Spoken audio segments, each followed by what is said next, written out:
My name's Samantha Hayes. I'm 35 years old, and right now, I'm standing in the back row at my brother's Navy SEAL pinning ceremony. Everyone else is in dress blues or pressed suits.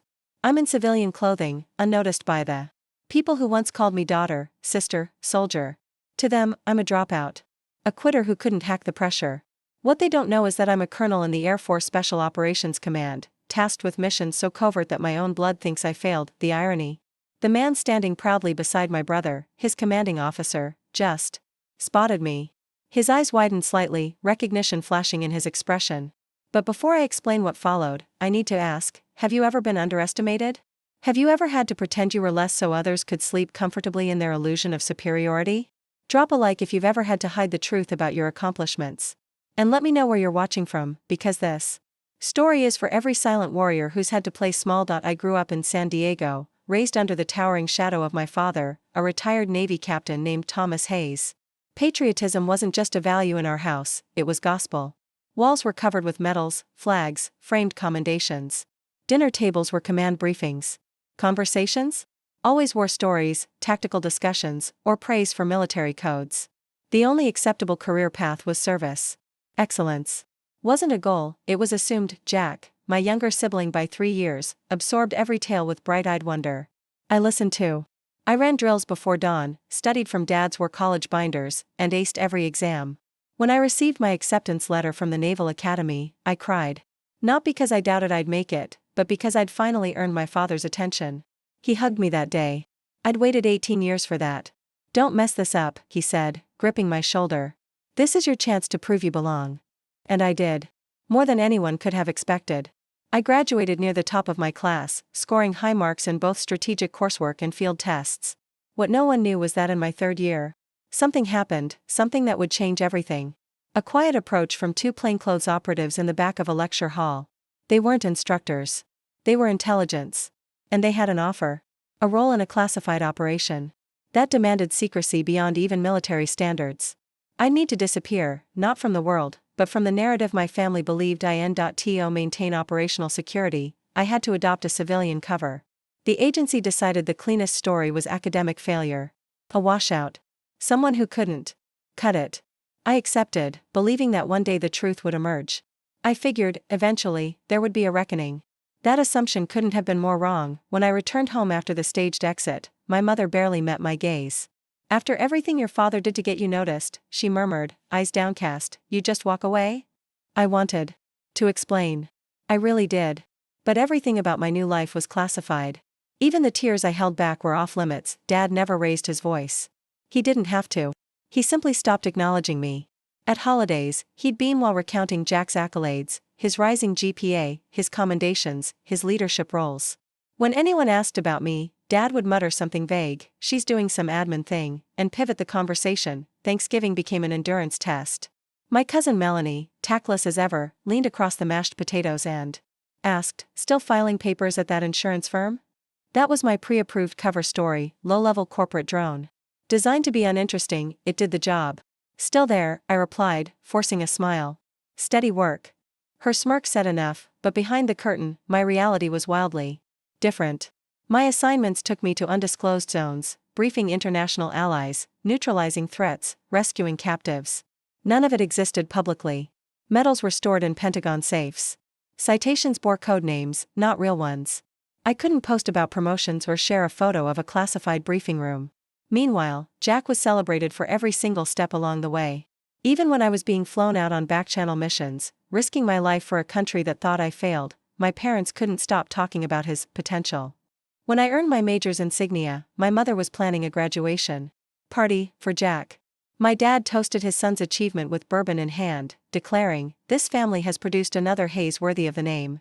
I stood 3 feet away, invisible. The day I received my silver star, my mother was busy telling her tennis friends that her daughter just never found her spark. I stood in a quiet, windowless room, dressed in uniform, accepting one of the nation's highest honors in silence. No photos, no applause, no family standing proudly beside me. The irony never escaped me. As my reputation within elite military circles soared, my image in my family's eyes had faded to an afterthought. Jack, to his credit, never mocked me. But he didn't question our parents' judgment either. He followed their lead, growing emotionally distant over time. Occasionally, he'd call from base or between deployments. Just finished another rotation, he'd say. Got tapped for forward recon. And you, still doing that insurance gig? I'd give a hollow laugh, mutter something bland, and dodge the ache that followed every lie. Our conversations became a ritual of pretending, his curiosity polite, but shallow, mine guarded and strategic. Years rolled by. The void widened. I got used to the disappointment etched across my mother's face during rare visits, the pity disguised as politeness from extended relatives. I built emotional armor. And buried myself in field work. As much as I tried to detach, a part of me still ached for acknowledgement. Each success, though hard-earned and significant, came with the sting of silence from the people whose pride I once longed for most. Leaving the Naval Academy wasn't a setback, it was a leap into something far more demanding. The program I joined operated under absolute discretion. Nestled deep within Virginia's backwoods, the training compound had no signage, no official record. Wake-up calls came at 0400, and lights out was a luxury rarely granted. We weren't just molded into operatives, we were conditioned for total adaptability. Situational stress became second nature. Sleep deprivation was part of the curriculum. Tactical problem-solving while submerged, blindfolded, or under-simulated. Fire was routine. Major Lawrence, one of our toughest instructors, once pulled me aside after a particularly brutal intelligence analysis exercise. Your mind doesn't panic, he observed. You see symmetry in mayhem. That's rare. It was that precision that helped me complete the 18-month course in 11. My first deployment came just weeks later, an information retrieval mission in Eastern Europe. Political instability, foreign interference, covert actors. It was a live test of everything we'd trained for. It was there I met Colonel Diana Patterson, a legend in our sphere. Decades of classified operations under her belt. She saw in me a version of her younger self, sharp, quiet, relentless. We weren't built for this system, she told me bluntly. But that's what gives us an edge. We solve differently. Under her mentorship, I developed more than skill. I built tactical patience. She taught me to weaponize invisibility, to move unnoticed, to speak deliberately, to build alliances with loyalty as currency. We didn't climb through rank by force. We rose through respect, earned quietly. By my fourth year, I led my own intel unit, managing real-time operations across 3 continents. We operated where drones couldn't fly and satellites couldn't see. I was trusted to make judgment calls. That influenced global security. One mission in Syria unraveled a planned assault on European infrastructure. The data we retrieved was buried under layers of digital camouflage, firewalls designed by rogue state actors. My strategy? Bypass every layer through human intel, not brute force hacking. The outcome saved hundreds of lives, but back home, it was still silence. Every award ceremony was conducted in classified corridors. No photos, no social posts, no proud parents. Colleagues clapped, but only a few knew the full weight behind each honor. At Thanksgiving, I still fielded questions about adjusting to office life. My mother once said, "I heard you got a new role in customer service. Congratulations." I had just been promoted to lieutenant colonel following a successful counterinsurgency operation in Somalia. I smiled into the phone, lied through my teeth, and felt my stomach twist. "It's a minor title bump," I told her, my voice even. I hated the act. Hated that I couldn't share the truth. But the mission required silence, and I honored that obligation with every word I didn't say. Operational secrecy demanded the double life. Only senior personnel with the highest clearances knew the full scope of my duties. Even my closest field partners only understood their slice of the picture. When I reached colonel at 34, far ahead of the curve, I had logged operations in more than a dozen hostile regions. I'd dismantled trafficking syndicates, intercepted terrorist communications, and halted cyber attacks targeting critical U.S. networks, all under the guise of being a mediocre clerk. What made the journey more challenging wasn't just the complexity of missions, it was navigating them as a woman in a sphere built by and for men. The bar was higher, the scrutiny sharper. But Patterson had shown me how to thrive without imitating. I led not by barking orders, but by earning loyalty through clarity, calm, and consistent execution. The world knew me by code name. My parents barely remembered where I worked. Earning respect in environments slow to welcome female leadership required a strategy of its own. I refined my approach, not by mirroring aggression, but by exhibiting poise under pressure, decisiveness without arrogance, and a refusal to allow doubt to define me. Field conditions weren't designed with my build in mind, nor were tactical systems developed with my physiology as the model. But adaptation became second nature. Each challenge met was a silent win, added to an invisible collection of victories no one in my family even knew existed. Still, I bore the constant weight of perceived failure. Every return home forced me into the stale role of Samantha the disappointment. No matter how many covert successes I tallied overseas, within those familiar walls I remained the one who quit. I became fluent in corporate deflection. Buzzwords and vague responsibilities rolled off my tongue easily now.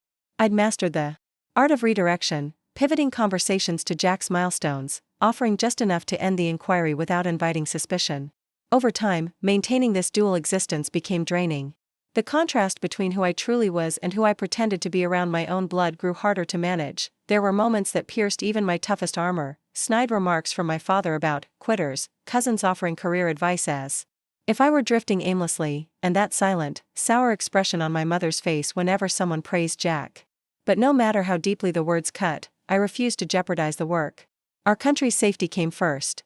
Always, last Thanksgiving was the lowest point I'd reached in that personal balancing act. I had just returned from orchestrating a delicate joint initiative with NATO personnel, 36 hours of unbroken coordination, sleepless vigilance, and a narrowly avoided disaster involving compromised satellite transmissions. No time to decompress. I went straight from debrief to my parents' home, swapping fatigues for jeans and summoning what remained of my social energy. As I walked into the dining room, my father was already raising his glass, delivering one of his signature toasts. To Jack, he declared, voice full of pride and authority, for earning selection into the elite SEAL training cohort. Carrying the Hayes legacy forward. Glasses clinked. My mother dabbed her eyes. Laughter and approval echoed around the table. I raised my own drink and smiled genuinely. Jack's achievement was meaningful. Whatever distance had grown between us, I still admired his commitment. Then I heard it, soft enough to sound like a whisper, loud enough to pierce. My mother leaned toward her sister and murmured, "At least one of our kids turned out right." Her voice had that bitter sweetness, a smugness disguised as sorrow. The words hit harder than I expected. I quietly excused myself and made for the kitchen. I told myself it was to help serve dessert. In truth, I needed air. Needed silence. Needed distance from the sting of that offhand remark. Of course, my cousin Melanie followed. Ever the opportunist, so? She said, tilting her wineglass, still doing clerical stuff at that insurance office? Her tone made the question sound like a diagnosis. Melanie had just made junior partner at her firm. Her favorite hobby was contrasting her trajectory against mine. Something along those lines, I answered, arranging pie slices with precision I normally reserved for field recon briefings. You know, she continued, faux concern dripping from her words, we've got an opening in admin, might be a better gig than whatever you're doing. I nodded politely, imagining her reaction if she saw footage from last week's Joint Chiefs Intel briefing, me, in uniform, laying out cyber disruption patterns in front of decorated generals. But I held my tongue. Always did. Back at the table. The conversation had shifted to a recent international rescue operation that had captured headlines. The media only had partial details. My father, of course, was dissecting the mission with the confidence of a seasoned commander. They should have entered through the Eastern Corridor, he proclaimed. Would have bypassed resistance. I took a long sip of water, hiding the fact that I'd led the intel team that advised against the Eastern route due to stealth tech embedded in that zone. My analysis had ensured the Western approach, which, in the end, saved lives, but none of that was up for discussion. I sat in silence, listening to inaccuracies dressed as expertise. I smiled and nodded, filing the moment away like all the others. As the meal wound down, Jack stood and cleared his throat. Allison and I are engaged, he announced, beaming. Allison, his partner in the Navy's medical division, smiled warmly. Beside him, the room erupted in cheers. My mother immediately launched into bridal ideas, color schemes, venues. Toasts multiplied. Corks popped. Then, my encrypted phone vibrated in the distinctive three-pulse pattern I knew all too well. Priority. Alert. The kind that couldn't wait. I slipped away from the table, moving upstairs to the guest bedroom where I'd stashed my go bag and secure terminal. Whatever was coming would matter far more than floral centerpieces and cake flavors. Deployment. Instructions arrived with chilling precision, coordinates, directives, encrypted contact codes. My presence was requested on-site in less than 3 hours. The task involved specialized extraction logistics, the kind that couldn't be delayed or delegated. I returned to the living room, where laughter still echoed and champagne bubbled, and quietly pulled Jack aside. Congratulations, really, I said, meaning every syllable. But something's come up at work. I have to leave, immediately. He blinked, caught between confusion and frustration. Now? You're leaving, now? The smile drained from his face. It's Thanksgiving. This is my engagement dinner. Sam. What kind of claims paperwork needs filing tonight of all nights? I swallowed the ache that rose in my throat. I wouldn't go if it wasn't urgent. He shook his head, unable to hide the sting. You never show up when it matters. I stepped back into the main room, grabbing my coat from the hall.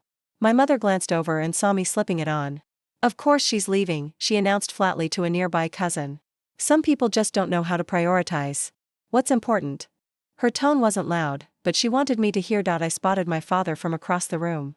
He wasn't looking at me directly, just giving that small, disappointed nod he'd perfected over the years, a silent verdict I'd learned to anticipate every time I didn't fit his blueprint. I walked out the front door alone. As I merged onto the freeway, I switched from family daughter to covert commander.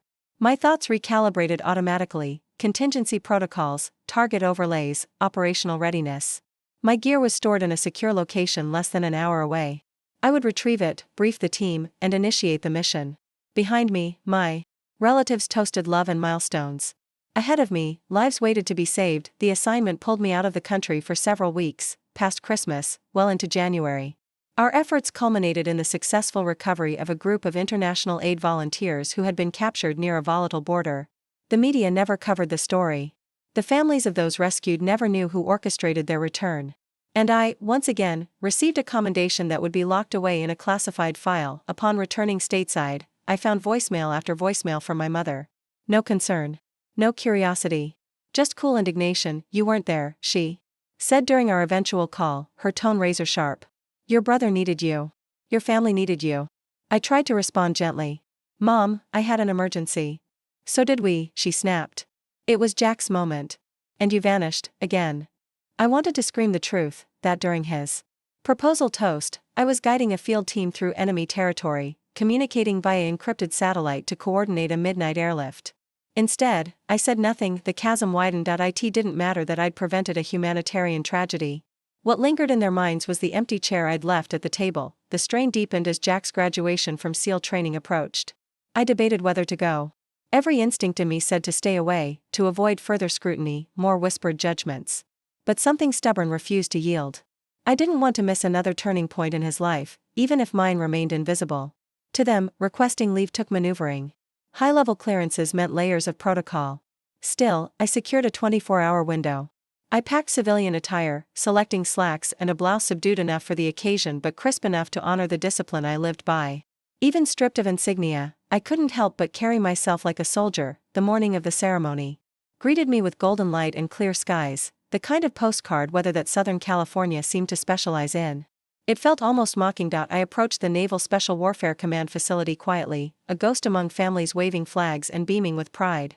The main building shimmered under the sun, banners fluttering in the coastal breeze. It was all so open, transparent, celebrated. So different from my world. While others snapped pictures and held commemorative programs, I performed an internal threat assessment by reflex, entry points, guard positions, unusual movement patterns. Even at a family function, my brain processed surroundings with mission focus. I found a spot in the back row, far from the stage where proud parents gathered with front row visibility. My own parents were positioned near the center, my father adorned in his old service uniform, medals gleaming beneath polished lapels. His chest puffed with pride, a commander watching his son ascend the same military ladder he had once climbed. My mother sat rigid beside him. Hands folded, eyes scanning the crowd with the poise of someone used to formal gatherings. She wore navy blue, always traditional, always composed. Her hair pinned just so, her smile frozen between pride and practiced grace. The ceremony began. On cue, precise and unwavering. Each ritual, flag presentation, drill formations, the reading of the SEAL ethos, unfolded with a rhythm I knew intimately. The difference was, this time, the accolades were public. No anonymity. No shadows. Just open acknowledgement of excellence. A voice echoed through the sound system. Rear Admiral Wilson had taken the podium. I straightened instinctively. We'd worked together during a multinational operation in the Black Sea. He had commanded naval logistics while my team coordinated real-time surveillance. He knew who I was, not the paper pusher my family imagined, but Colonel Samantha Hayes, Special Operations Strategist and Field Commander, and now, he was here, addressing a sea of families who had no idea I existed. I watched as his gaze swept the audience. Then, his eyes found mine. He paused, just for a second. But it was enough. Recognition flickered. And with it, something else, curiosity, perhaps. Or surprise. He didn't say anything. Didn't break script. But I knew. One person in that crowd saw the real me, and everything was about to change. Admiral Wilson stood among the handful of senior commanders familiar with my complete dossier, every mission, classified rank, and commendation. Instinctively, I adjusted my seating posture, subtly shifting to angle away from the podium. It was the kind of imperceptible maneuver operatives make without thinking, honed through countless moments of avoiding unwanted recognition. For a brief instant, I believed I'd successfully slipped beneath the radar. Then came Jack's formal acknowledgement. He strode forward, chin high, spine rigid, as his achievements were read aloud. His composure radiated discipline, his posture that of a forged warrior. Despite everything, distance, conflict, silence, I felt undeniable admiration rise in my chest. Whatever faults we shared, my brother had earned this commendation. And I could respect that. Applause thundered across the assembly. I allowed my shoulders to relax ever so slightly, a tactical error, in hindsight. That small motion, a shift in weight, drew Admiral Wilson's gaze back to my quadrant. His eyes paused. Then narrowed, recognition dawned slowly, confusion gave way to realization, and then came that brief, unmistakable flicker of command-level alert.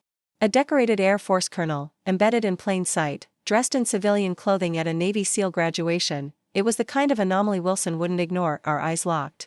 I delivered a silent message, the unspoken signal shared between operators who've moved through dark corridors and briefing rooms. Not here.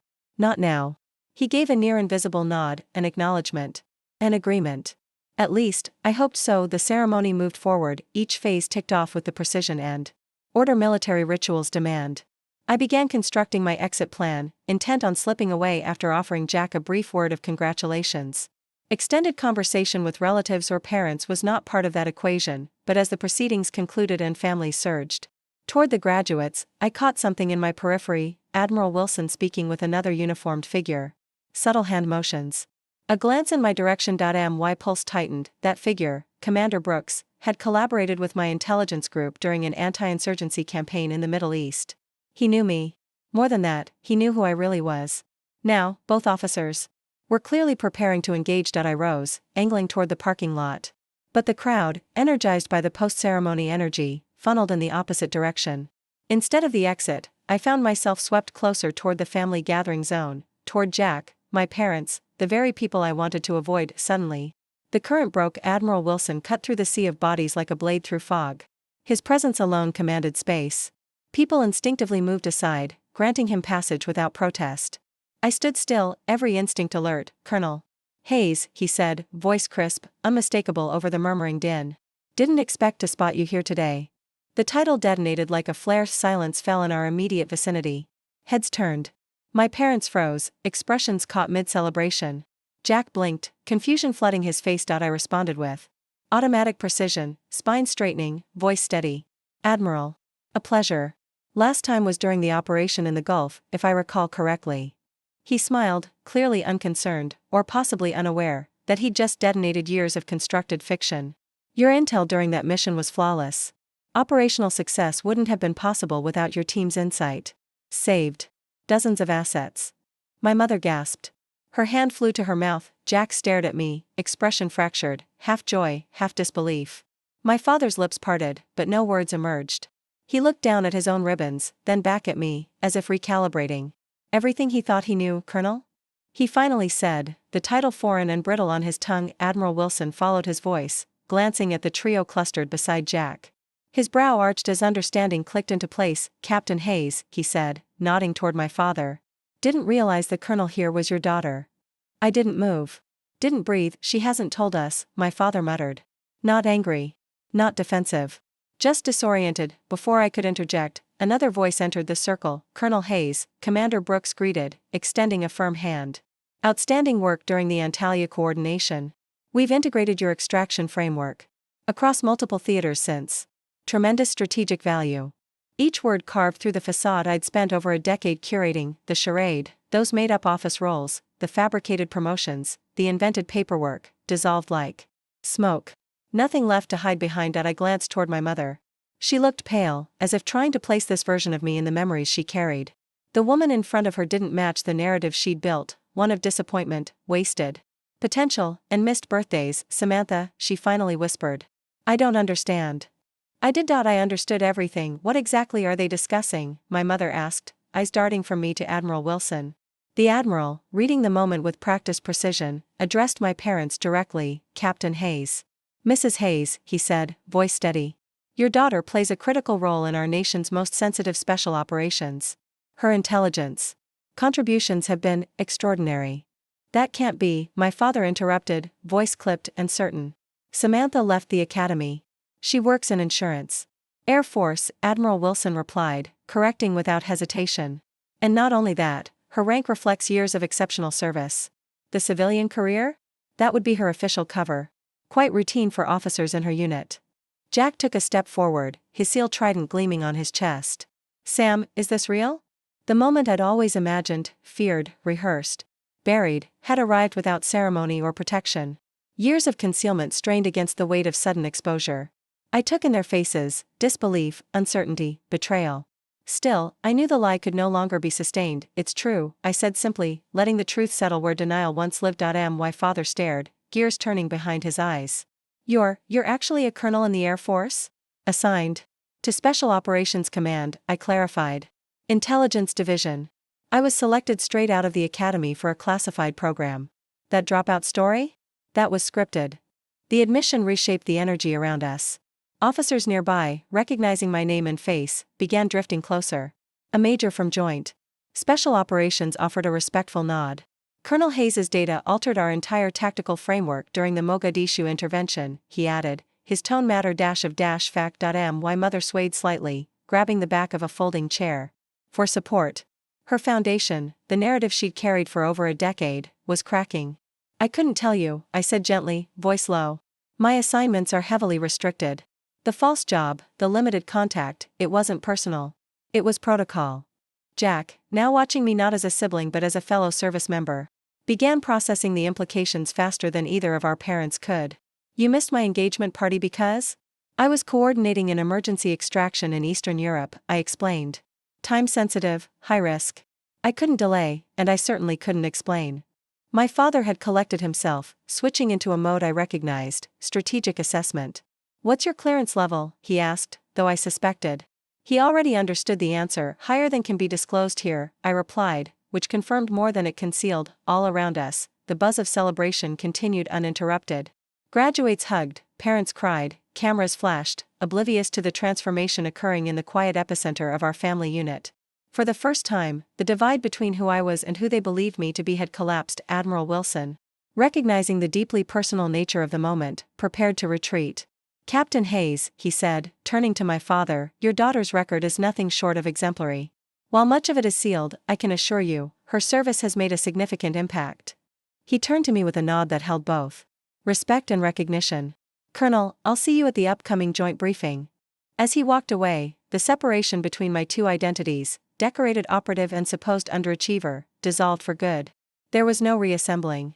The mask. No retreat, standing in civilian clothing, but now publicly acknowledged as Colonel Hayes, I felt more exposed than during any classified mission. Vulnerable not to enemy fire, but to the gaze of people whose approval I'd spent years quietly. Morning, why let us think you'd failed? My mother asked, her voice cracking under the pressure of realization. It wasn't about letting you believe anything, I said carefully. It was about minimizing exposure. The fewer who knew the truth, the safer the missions, and the people involved. My father, long conditioned by his own military career, began to understand the implications. Colonel, in Special Ops, at your age. Jack, quicker to adjust, mentally sorted through every vague excuse, every mysterious injury, every unexplained absence. That Christmas, he said, suddenly connecting the pieces. You showed up with what you said were car accident injuries, not. From a car, I acknowledged softly. As clarity spread among them, I watched a decade's worth of misunderstanding start to erode. All those years of perceived failure and whispered disappointment were now being reevaluated, not with pride exactly, but with stunned recognition. We've clearly got a lot to unpack, my father said eventually, his tone softer than I could remember. A whole lot. Yes, I replied, voice even. We do. Later that evening, we gathered at a quiet restaurant near the base. The reservation had been arranged to celebrate Jack's achievement. But the atmosphere had shifted. It wasn't just a toast to him anymore, it was the first truly honest gathering of our family since I left the academy. We sat at a corner table, tucked away from other patrons. My father ordered a bottle of red wine, something bold, unusual. For him. Maybe he understood the weight of what we were about to untangle. Silence lingered as menus were opened and closed without real attention. Everyone waited until the server left before speaking, so, my father began, placing his glass down with exacting care. "Colonel."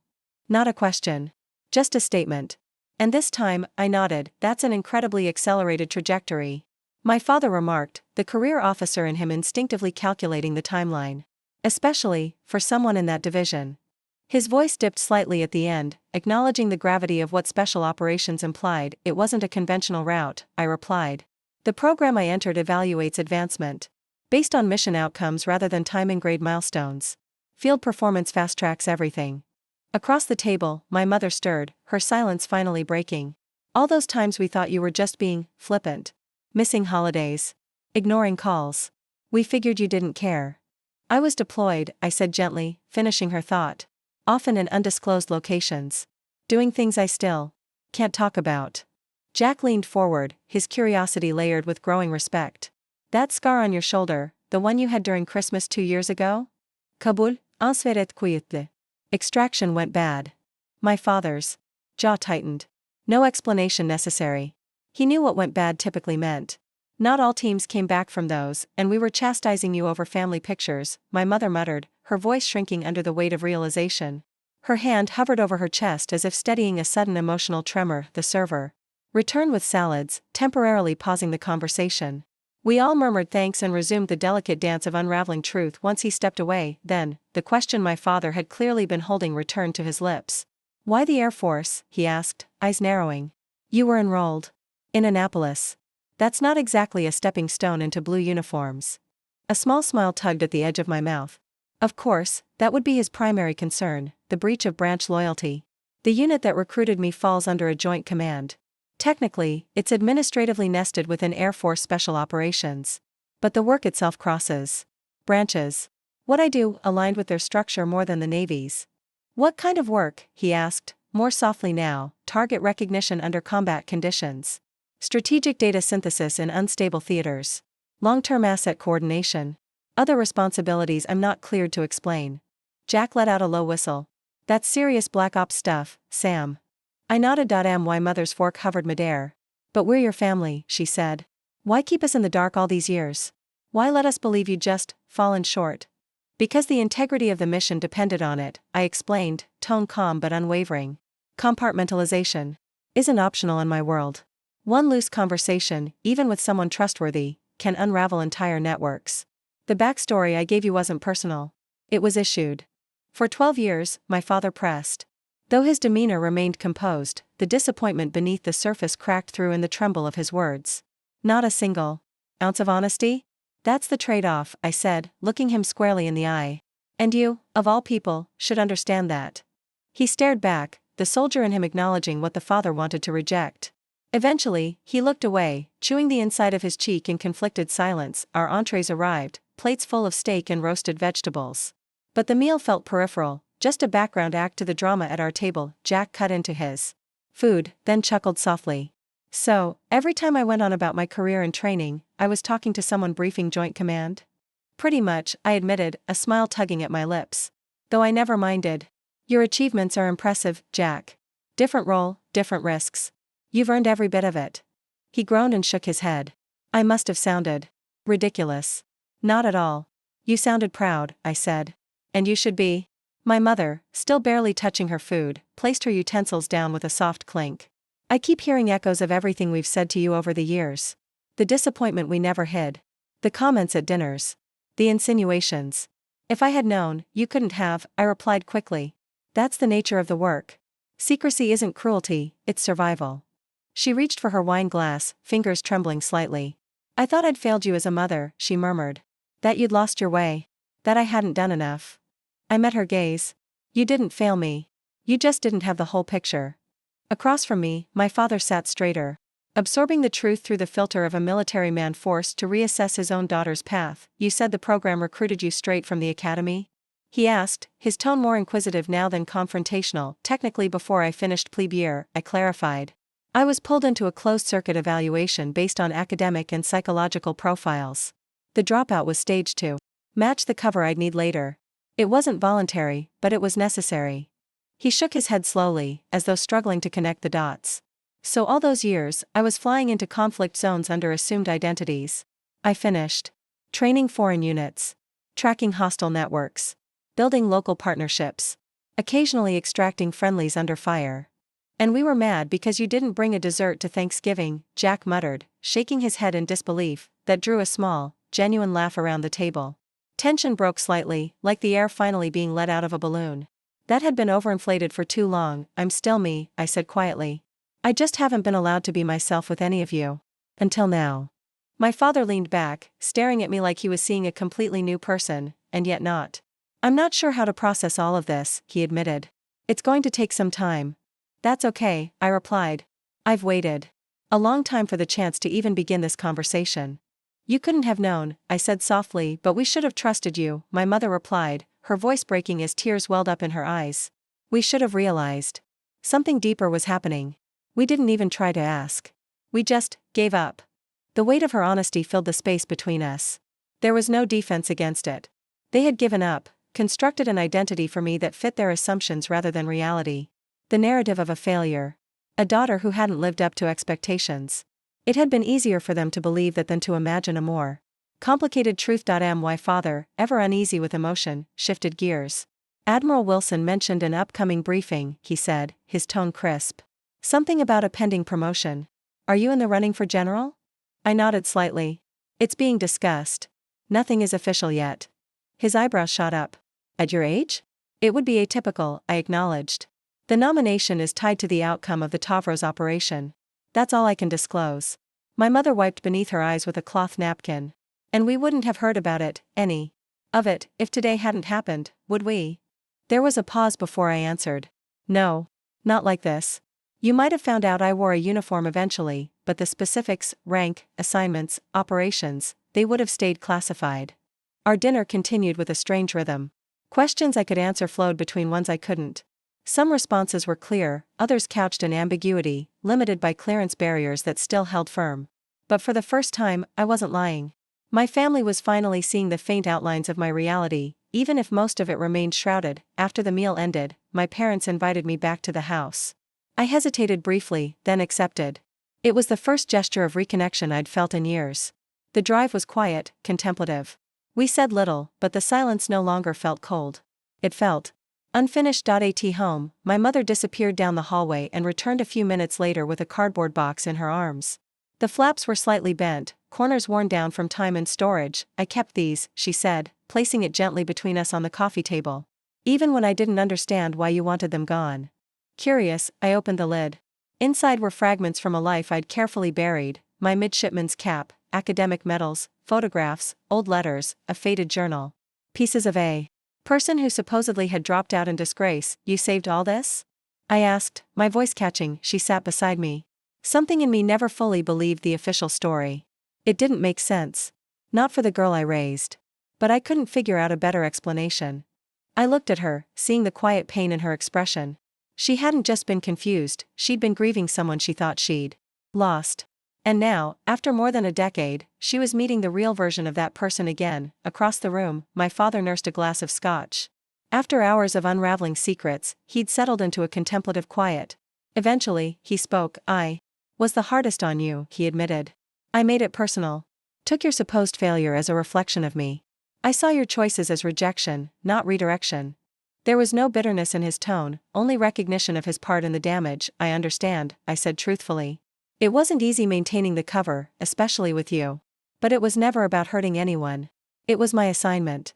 He nodded, rolling the word around his mind. Assignment, he repeated quietly. Duty. The term meant something. To him? It always had. He might not have liked the choices I'd made, or been forced to make, but he respected the reasoning behind them. That, for him, was the beginning of forgiveness. Jack, who had been sitting quietly for a while, finally leaned forward. So, things can be different now, right? He asked, hope flickering behind the question. We might not know everything, but at least we're not in the dark anymore. I considered that. It was the same thought I'd been carrying all evening. What now? What could actually change? Some things can, I said carefully. You know who I am now. You know what I do. Generally, at least. That's more than I ever thought I could share. But the rest stays off limits, he asked, not with resentment, just clarity. Mostly, yes. I'll never be able to talk about deployments. Or teams. Or the specifics of what I've done. That's still protected. He nodded slowly. But at least we can stop pretending you sell insurance. I chuckled. That part, yes. You can officially retire the family jokes about claims adjusters and boring desk jobs. My mother smiled weakly. And we can stop worrying about why you were always alone on holidays or why you vanished for months without warning. Yes, I said, my voice warming. You can stop worrying. We sat for a while longer, the old clock in the corner ticking steadily. No dramatic music swelled. No great catharsis arrived. But something had shifted, something permanent. They no longer saw me as a disappointment. They were beginning to see me. Jack raised his glass to Sam, the most badass insurance rep who ever lived. We laughed, and for the first time in years, it wasn't strained. It wasn't careful. It was honest, and that, after a lifetime of secrets, was enough. There will still be unexplained disappearances, my mother murmured, her tone gentler than I'd ever heard it. And questions you won't be able to answer. But at least now, we'll know what those silences mean. The final hours of the evening passed quietly, filled with an unfamiliar warmth that hadn't existed between us in years. Just before I left, my father, stoic, unwavering, the emblem of naval rigidity, did something I'd never experienced from him before. He rose from his armchair, adjusted his posture as though addressing a peer at a formal briefing, and extended his hand. In a precise, deliberate motion. Colonel Hayes, he said, deliberately using my rank. I believe I owe you both an apology, and my respect. I accepted his gesture, palm meeting his in a firm, grounded handshake. The title on his lips hit harder than any medal I'd ever received. Thank you, Captain, I replied, the formality of the exchange shielding the emotion swelling in my throat. It wasn't perfect. It didn't need to be. It was the first step toward something we hadn't had in a very long time, mutual acknowledgement. The walls built from omission and assumption weren't entirely gone, but a door had finally opened. As I stepped off their porch that night, the burden of sustained secrecy still hung over my life. Yet something new accompanied it, a weightlessness I hadn't known I needed. A sliver of freedom that came from being seen, at least partially, by the people who had shaped me. Half a year later, I found myself walking that same familiar path. Up the driveway for another family tradition, our annual 4th of July barbecue. The sky above glowed in soft summer hues, streaked with the early hint of fireworks waiting their cue. This gathering, once a source of anxiety, now carried a different kind of energy. Not relief exactly, but cautious hope. In my hands, I carried a dish I had actually made myself, homemade coleslaw with smoked paprika and fresh dill. No plastic container from the grocery store this time.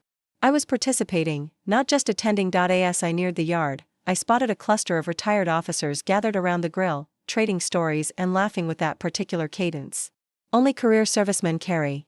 These were men I had once gone out of my way to avoid, men who knew my father through decades of deployments, who talked in acronyms and recalled battles like old baseball games.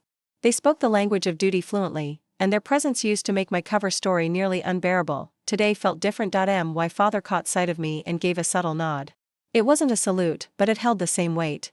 A silent signal. Not of command, but recognition. He motioned toward me casually. Gentlemen, my daughter, he said. I didn't flinch this time. I didn't lower my eyes or fear what follow-up questions might arise. I simply offered a polite wave and a smile. If they knew, they didn't let on. If they didn't, it no longer mattered. Jack appeared from the side patio, balancing a tray of burgers with one hand and a glass of iced tea in the other. He grinned when he saw me. You brought food, he joked, eyes widening theatrically. And not from the gas station? Real ingredients. Multiple steps. 0 microwaves, I said proudly. He laughed and gestured for me to follow him toward the house. Come on, Mom's been watching the driveway like you're bringing classified intel in a casserole dish. Inside, the atmosphere was as familiar as the scent of charcoal and the hum of patriotic music playing low in the background. But underneath the routine, something fundamental had shifted. Conversations flowed more easily. There were fewer awkward pauses. Fewer loaded silences. My mother, wearing an apron covered in stars and stripes, turned from the kitchen counter and smiled. It wasn't the strained expression I remembered from past gatherings, but something closer to genuine affection. You made this? She asked, eyeing the coleslaw, every chopped carrot and shredded cabbage. I confirmed. I'm impressed, she said, and I believed her. The afternoon unfolded with an ease I hadn't expected. My father's old colleagues didn't press for details, and the unspoken agreement around classified boundaries held. But there were nods. And subtle acknowledgments. A few sideways glances that said more than words ever could. Jack stood beside me later that evening as we watched kids run around with sparklers. The fireworks hadn't started yet, but the air buzzed with anticipation. So, he said, leaning closer. You think this is what normal feels like? Maybe not normal, I said, watching a toddler squeal with laughter nearby. But, possible. He nodded, eyes still on the horizon. I'm glad we know. Me too. Silence settled between us again, this time companionable. That night, when the sky finally exploded in color and thunder, I stood beside my family without the old weight dragging me down. No longer invisible. No longer misunderstood. Still compartmentalized. Yes, but no longer a ghost in my own life. There would be other missions. Other secrets. That wouldn't change. But now, I had a place to return to that wasn't built entirely on fiction. A home that no longer required me to pretend, and for someone like me, that was more valuable than any decoration I'd ever received. Sam's. Here. Jack called out, his voice rising above the buzz of conversation. But it wasn't just the name that caught my attention, it was the tone. It carried something new. A subtle reverence layered beneath the familiarity. As I stepped onto the patio, he turned toward a semicircle of older men, gray-haired, sun-leathered, all of them unmistakably ex-military, and said something that made me pause mid-stride. Gentlemen, allow me to introduce my sister, Colonel Hayes, United States Air Force Special Operations. There was no fanfare. No embellishment. Just a clean, respectful statement. And yet, it landed like a thunderclap. The group straightened almost in unison. Several nodded, one offered a quiet "ma'am," and another adjusted his posture just slightly, a small but meaningful gesture among veterans. No one asked for further explanation. They didn't need it. They understood the weight behind the words rank, branch, division, each held its own hierarchy in their world. And for someone my age, with that title and that division, the implications were obvious. Achievements. Sacrifices. Quiet victories. Unspoken burdens. It was all there, folded into the silence that followed. Before I could respond, my mother emerged from the sliding door with a dish towel in hand, wiping flour from her fingers. Her smile when she saw me was brighter than I remembered from any past holiday. She walked directly to me and embraced me tightly. I'm glad you came early, she whispered near my ear. I put together something small inside. Nothing sensitive. I promise. I raised an eyebrow. Something small? She nodded, eyes twinkling with anticipation. Come see. I followed her into the house, through the kitchen, down the hall into the study. My father's study, long a shrine to his decades of naval service, awards lining the walls, ship models in glass cases, a ceremonial sword mounted beside his commissioning certificate. This room had never belonged to anyone else until now. In the far corner, near the bookshelf, stood a new arrangement. It wasn't large. It didn't draw immediate attention. But it was deliberate. And deeply personal. A framed photo of me on graduation day, still wearing my midshipman's whites, one of the few images that had survived the cover story. Next to it, a trio of commendations carefully chosen from the limited set I was allowed to disclose. And beside those, a new addition, my official Air Force portrait, taken after my recent promotion. The stars on my shoulders gleamed under soft lamplight. My throat tightened unexpectedly. Is this okay? My mother asked quietly. I wasn't sure what you could share, but I wanted you represented here, too. Your father, he comes in and looks at it every morning. Just stands there. I think he's still trying to process it all. I took a step closer and studied the display. Everything had been selected with care. No mission names. No maps. No identifying details. Just the outline of a life they had never been able to see before. It's perfect, I said, meaning every word. You didn't cross any lines. Her shoulders dropped in relief. Good. I didn't want to ask too much. But I also didn't want to pretend like nothing's changed. I'm glad you didn't. We lingered a moment longer before returning to the backyard, where smoke curled from the grill and laughter floated through the dusk air. Near the picnic table, I spotted Jack flipping burgers alongside our father. They moved in rhythm, years of coordination, both military and fraternal, making the task seamless. My father handed over a plate of buns with a nod of approval, the kind you'd give a junior officer who finally got something right. If there had been any uncertainty in Jack's adjustment to this new version of me, he hadn't shown it. Once the truth came out, he'd adapted quickly, reshaping his mental blueprint without hesitation. Our dynamic had shifted, not with tension, but with respect. Where there was once sibling competition, there now existed a kind of professional parity. One service member to another. I joined them near the grill, and Jack nudged me playfully with his elbow. Mom showed you the shrine yet? He asked with a smirk. She did, I replied, chuckling. She's surprisingly good at keeping things low-key. Give it a week, he said. She'll have a Colonel Hayes bumper sticker. My father handed me a pair of tongs and gestured to a tray of marinated vegetables. You might as well contribute if you're standing there, he said, a touch of his usual gruffness still present. but now laced with something softer. Happy to assist, sir, I replied automatically, slipping into the old cadence with ease. He didn't correct me. Just smiled faintly and turned back to the grill. Later that evening, as fireworks lit up the sky and the backyard glowed in reds, whites, and blues, I sat with my family around the patio table. Plates piled high. Drinks in hand. The conversation flowed easily, bouncing between holiday memories and gentle teasing. For the first time in years, I wasn't just present, I was participating. There were still lines I couldn't cross, details I couldn't offer. But the foundation had shifted. I was no longer invisible. No longer carrying the entirety of my truth in silence. As the final fireworks burst overhead, showering the yard in gold, Jack raised his bottle. To Sam, he said, lifting it high.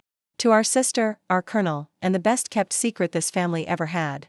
Everyone clinked glasses, laughter rippling across the table. In that moment, surrounded by those who had once misunderstood me, and who now finally saw me, I felt a sense of belonging I'd never dared to hope for. General, Jack called out with a grin, tossing me a mock salute that was all brother and no protocol. Burger or hot dog? Both, I said without hesitation, stepping into the easy banter we'd only recently rediscovered. Just spent 3 weeks eating vacuum-sealed beef stew. I'm making up for it. He nodded knowingly, no need for clarification. 3 weeks meant something specific to someone in uniform. He didn't ask for details. He didn't need them. That had become one of the unspoken blessings of truth, this shorthand between us. A new understanding where respect replaced suspicion, and boundaries were honored without resentment. The afternoon unfolded with a lightness I hadn't felt at a family event in over a decade. Laughter came without caution. Jokes flowed naturally. Even when certain subjects hovered just outside the limits of conversation, my last deployment location, the type of operation I'd returned from, the next mission looming on the horizon, no one pushed. The difference was, they finally knew. Why they couldn't ask. And I finally didn't have to pretend they could.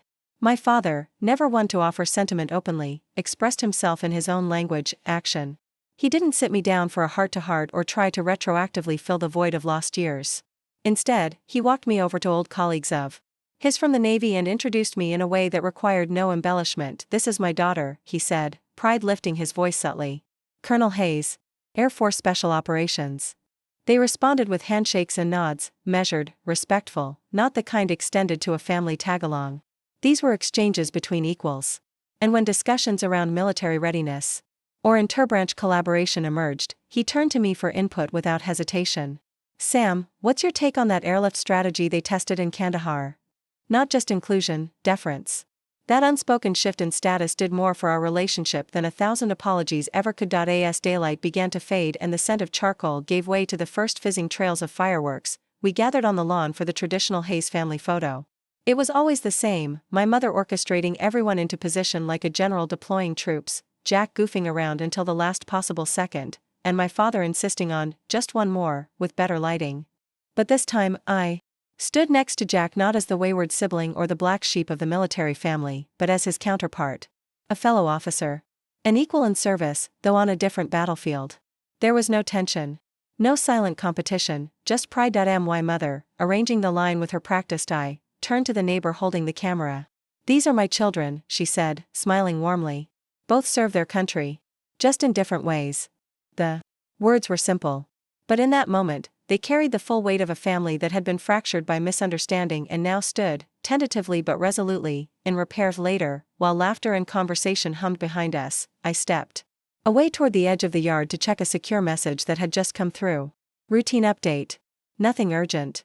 Still, I responded out of habit. Old instincts rarely sleep. I didn't hear my father approach until he was beside me, arms folded, eyes fixed on the night sky, where bursts of color lit up the darkness in patriotic rhythm. All good, he asked. His voice was calm, but the question stretched beyond the immediate context. Yeah, I said, slipping my phone back into my pocket. Nothing pressing. He nodded, not looking at me, still watching the fireworks. A military man's way of broaching something personal, sideways, through circumstance. I've been thinking, he began after a pause, about everything it must have cost you. Carrying that cover story all those years. Bearing our disappointment when the truth was, you were doing my job. I let the silence hold for a moment as he trailed off, then completed the sentence for him. That's what it was, Dad. The job I was assigned. And the job required compartmentalization, even from you. But the personal cost, he murmured. Missing the recognition you deserved, even from your own family. His words hit harder than I expected, not because they were accusatory, but because they were honest. A veteran finally seeing the full battlefield after years of fog. I considered how to respond, knowing he wasn't just searching for reassurance. He was grappling with something deeper, his own misjudgment, his legacy, his role as a father and an officer. There's a strange freedom, I said slowly, in being evaluated purely on your work. No family name. No legacy expectations. Just the mission and your performance. He shifted slightly, his gaze still fixed on the sky. I could see the reflection of the fireworks in his eyes. In some ways, I continued, starting with a blank slate allowed me to define who I really was. Not in contrast to you. Not in competition with Jack. Just of me. In my own space. On my own terms. He was quiet for a long moment, then offered a slight nod. Took me too long to realize that's exactly what I raised you to do. Another.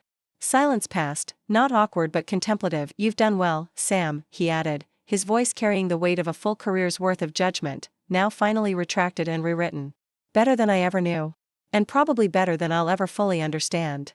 I never needed you to understand everything, I replied, the lump in my throat tightly controlled. Just needed you to stop thinking I was lost. His reply came not with words, but with a hand briefly resting on my shoulder. Heavy. Steady. Solid.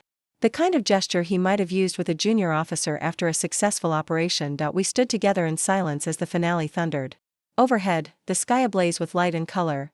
For the first time in years, it didn't feel like I was hiding anything. For the first time ever, it felt like I was home. He took in my words with a contemplative stillness, absorbing the layers beneath them. Still, he said at last, I regret the assumptions we made. We judged with blindfolds on. That's the nature of intelligence, I replied with a faint, knowing smile. Everyone's acting on fragments. The only real question is whether they know the picture's incomplete. That landed. The blend of operational insight applied to personal history wasn't lost on him. A fair conclusion, he said, offering a nod that carried the weight of both military structure and long overdue recognition. We turned back toward the rest of the family, the summer air warm and filled with distant laughter. As we stepped onto the porch and re-entered the current of backyard conversation, I found myself reflecting on the strange evolution of the past half year. The shift hadn't been sudden. Jack's graduation ceremony had sparked a turning point, but healing doesn't happen in a single scene. It unfolds slowly, through choices and moments, truths cautiously revealed, misunderstandings gradually untangled. The family who had once viewed me as the cautionary tale now approached me with a different kind of curiosity, one grounded in newly discovered respect. The disappointment they'd silently carried for over a decade hadn't vanished overnight. But it had begun to dissolve, replaced by something far more nuanced, a desire to understand whatever they were allowed to point to. Weeks later, I stood in full dress uniform on a stage far removed from those backyard barbecues, at a secure location where ceremony met protocol.